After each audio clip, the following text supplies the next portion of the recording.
Hello and welcome to new episode, and this episode deals with the YAML error correction, and it's about missing required field. So I do have a file. This is the YAML definition file.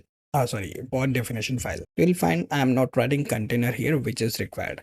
So let's apply. My pod is invalid. Specific container is a required value because we are using version 32. Sorry. So after 129, the earlier error is like this, but now this is modified to. So you apply comment if you apply this pod YAML file, so which is like this, which error you got. So the resolution is simple.